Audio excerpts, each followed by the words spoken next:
of Revelation is about your body. The two witnesses that are spoken of in the book of Revelation are the pineal gland in your brain and the pituitary gland, the master gland in your brain. Did you know that? And that all of the fighting that goes on and all of the different nations and the rivers and the seas all deal with your endocrine system of your body and that which is the upheaval in your body. And God, through revelation in the hidden mysteries of the East, is giving you directions on how you can put all of this together and how you can get your body and your mind in harmony. Isn't that nice? Or would we rather have it the way these guys on TV says God and Jesus are sitting up now plotting and planning the nuclear holocaust that they're going to unleash on the world called Armageddon when they kill a third of the people? You want to believe that? I don't think so. We've had enough of that nonsense. We've had enough of that literalism.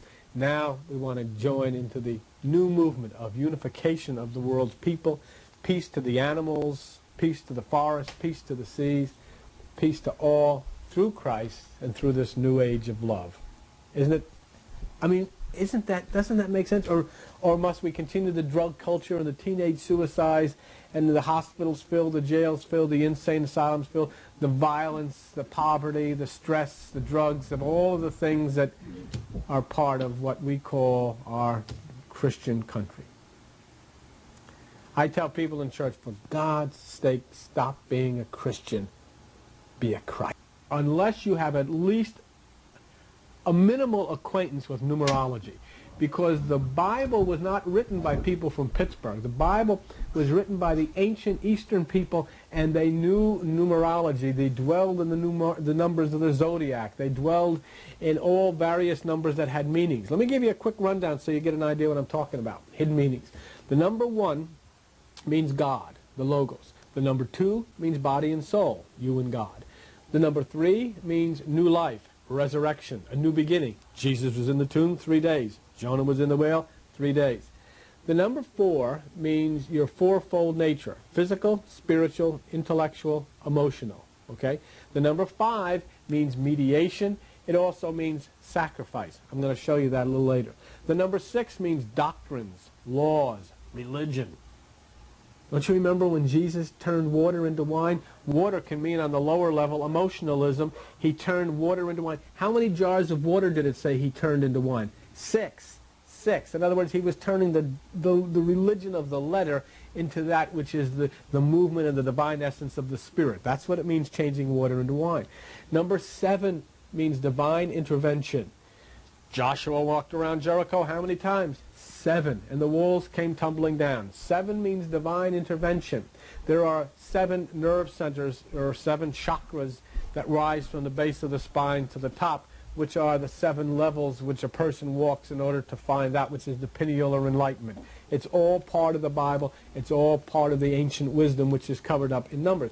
That's why a lot of your religious teachers, and you see them on TV, and they make such a terrible mistake. You know what they do? They go and say, well, there's going to be 7 years of tribulation. It doesn't mean that. The number 7 means divine intervention. What that means is when tribulation comes to your life, God will intervene on your behalf. It doesn't mean that God is going to send 7 years of terror. It means that God will intervene when the struggle comes against you. That's what 7 years of tribulation means. Divine intervention is 7. Number 8 means rupture, separation. Number 9 means the human consciousness. We're going to talk about that a little bit. Number 10 means completion. And the number of perfection in Hebrew is 12, which corresponds to the most ancient zodiac. Okay? Let's take a look at the number 9. And I'll show you how you can get all fouled up if you don't understand these numbers. It's just like, you've heard these teachers teaching all the time. It's going to be 7 years of tribulation. It doesn't mean that. If God is love, would he send you 7 years of hell? Like they say? No, it means he will intercede. Look at the number 9. The numerical value to the word Adam in Hebrew in the ancient scriptures is 9. Everything had a numerical value, and that's why there is such mystery in the ancient scriptures, because they used numbers to deceive people who tried to think intellectually. You know what you're doing? You know what we're doing? We're reading the Bible intellectually in the same way as if you and I said, let's go shoot the bull, and then somebody's saying, oh, they're going out and kill an animal. That's because they read us literally. They didn't read us symbolically. We're not going to go out and kill an animal. We're going to have a conversation. I said to your boy, you really spilled the beans. Well, they said that must be some ritual. They're going to go out and get a broom and sweep up the beans. You're not to sweep up any beans. It just means you talked out of turn. He shot his mouth off. Pow! No, he didn't. It just means he said something he shouldn't have said. He's off the wall. Where's the wall? No, he's not. It means that he's strange. He's different. And you can think of thousands of symbolic verses that you use, and the Bible is filled with them, and yet you take it literally. That's how stupid we are. That's why you've got all of this in this country, in religion and fear and in misunderstanding and in suicides and all of this violence right in the middle of religion, because religion is teaching you literally what was intended to be taken symbolically.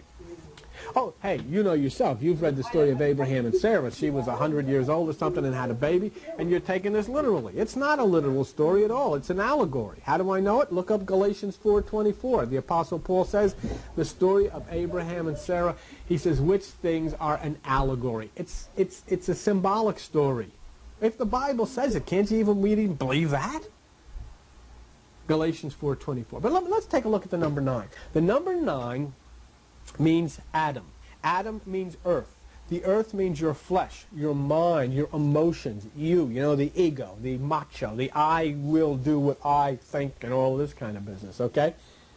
So when you use that number 9, it starts to reveal a lot of things to you, okay?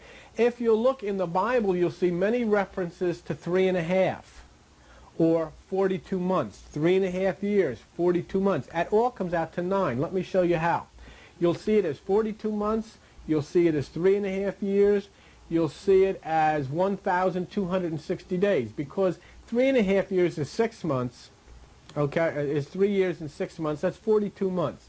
You take 42 times 30, you get 1,260. Okay. Now, when you add 1, 2, and 6, you get 9.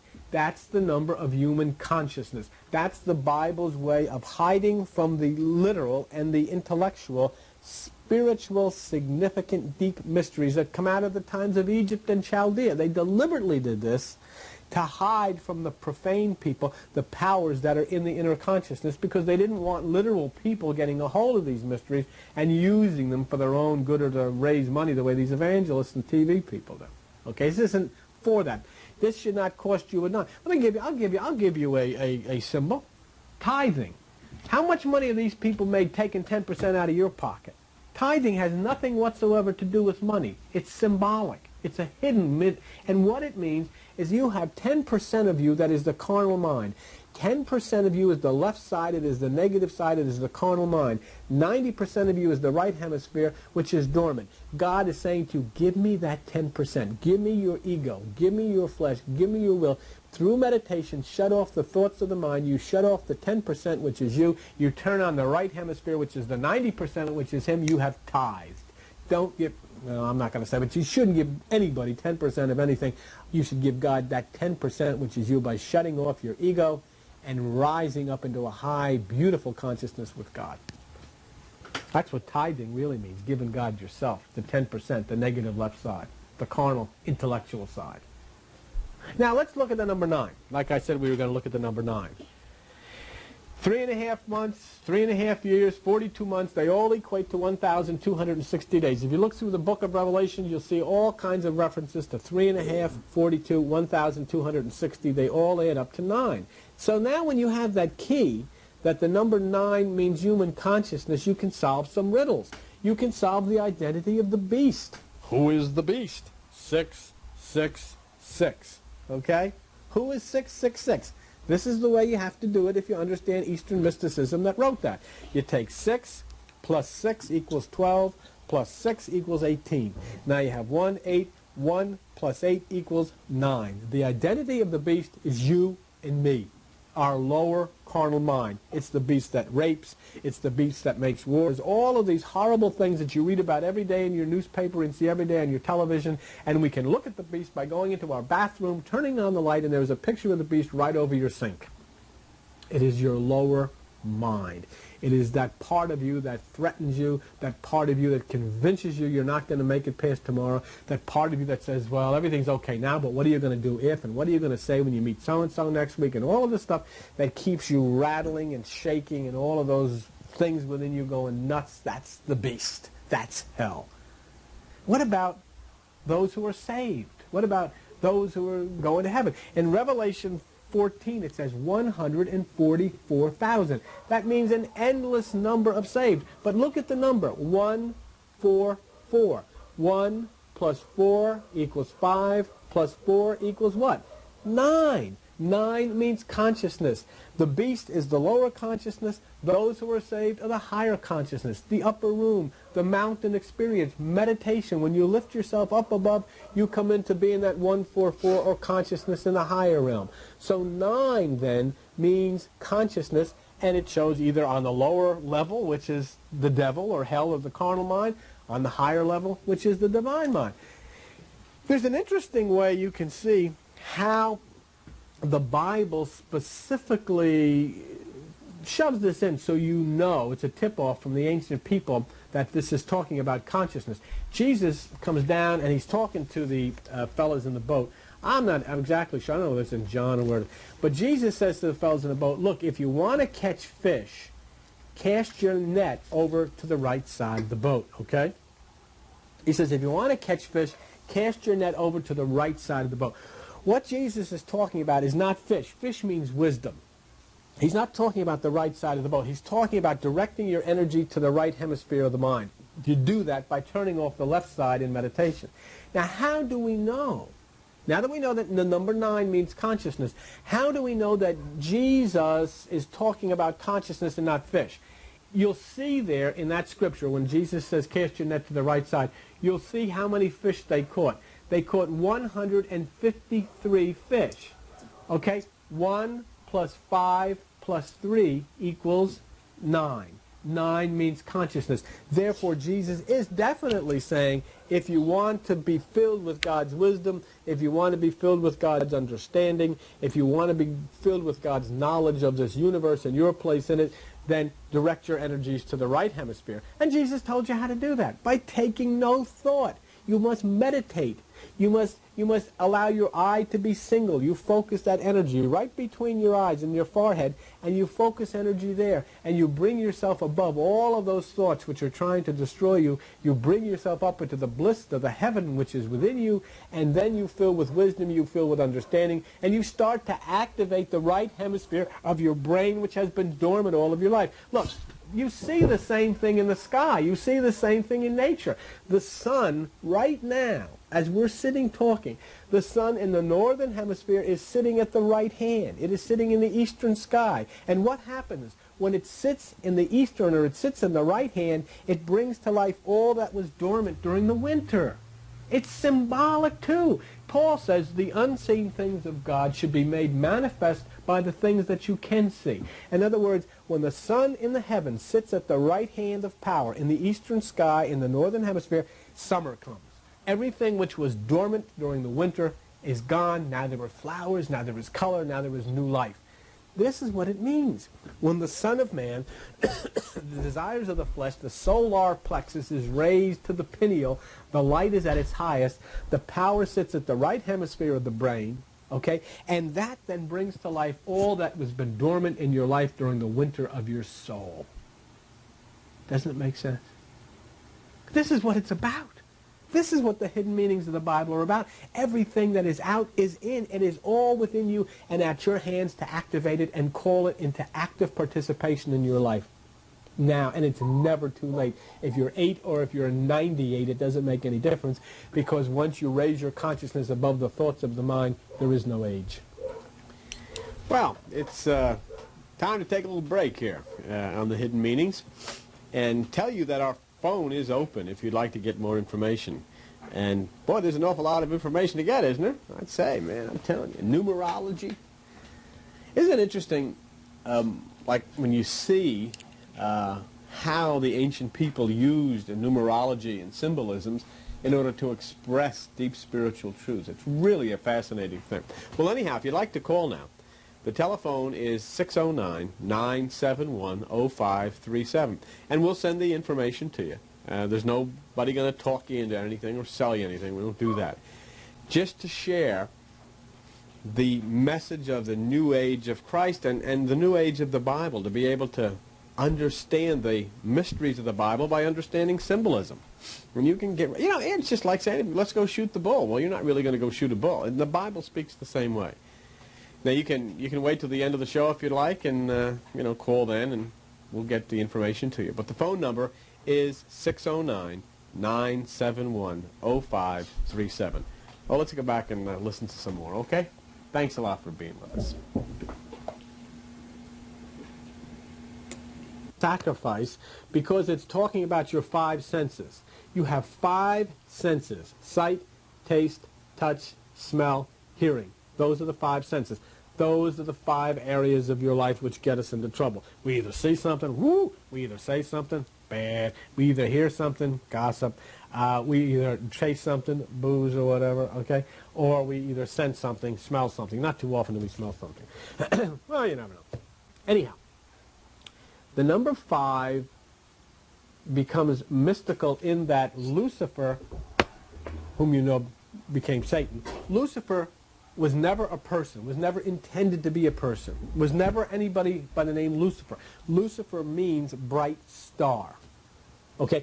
And the reason the name is given Lucifer, the star, and the reason the star, because it has 5 points: sight, taste, touch, smell, hearing. Bright star. That means when your senses, your ego, are under control of the higher realm of God, then Lucifer. That means everything is under God's control. Fine. But when that star falls, remember Jesus said, I saw Satan fall from heaven like lightning, the falling star, that means the 5 senses are now under the control of the ego. Sight, taste, touch, smell, and hearing are under your control, and then we got the problems with sex, we got the problems with drugs, we got the problems with booze, we got the problems with our mouth, we got the problems with gossip, we got the problems with the things we see, we got all the problems with the things that we do. We are now in hell. Satan has arrived. That's what it means. Now, once this star fell, and once the 5 senses come under the control of the ego, okay, and this is what it means, how then are the 5 senses returned back up into the higher realm? There must be the sacrifice of the 5 senses. You've got to give the 5 senses up. You do that by taking no thought. But let me show you how the Bible described it. Jesus comes along, and what happens? He takes the 5 wounds, doesn't he? His hands, 2, his feet, 2, and his side, bang, 5 wounds. And as soon as he takes that 5th wound, he becomes the Christ. He then ascends spiritually, and the 5 senses are returned to God. They fell with Lucifer to Satan. They return to the higher place with God. When the flesh is sacrificed, then the Christ consciousness ascends. That's exactly what the mission is for you. You see, all of this happened where? It happened in Golgotha. Golgotha means skull, which means it's consciousness. People say, well, he doesn't believe it really happened. It doesn't make any difference. The point is, does it happen now? Does it happen for you? How can you make this?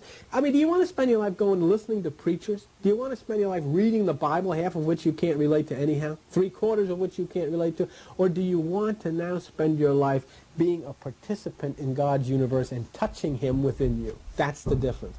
If so, then the 5 wounds must be taken spiritually as Christ, rising with Him into the higher consciousness above human thought, in the skull, Golgotha. Okay? Let me show you how the 5 wounds are acted out in your body. It happens to everybody. The whole message is the changing of the 5 senses of the ego into one, into a oneness with God, right? Okay. Well, let me show you how this happens. When you're born, and you can ask any good chiropractor this, when you're born, you have 33 vertebrae. But between the age of 1 and 6, there are 5 vertebrae at the base of your spine area which fuse into one, and they become the foundation on which you stand. It happens. It happened to you.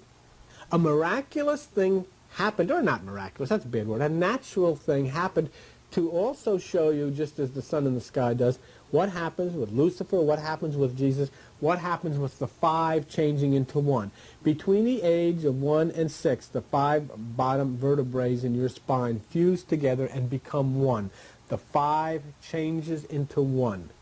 And that becomes the foundation upon which you stand. And do you know what they call that place in your spine? The sacrum. You know what it means? It means the sacred place, the holy place. And the reason they call it the sacred place or the holy place is because the 5 has come into being 1. And that becomes your foundation. That becomes the entire foundation of Scripture. That becomes the foundation of the fall of man when the 5 are taken over by the ego, becomes the foundation of the resurrection of man when the 5 are given back through meditation and you rise up into Christ consciousness. That's what it's about. That's what happens. That's what the whole Bible is about.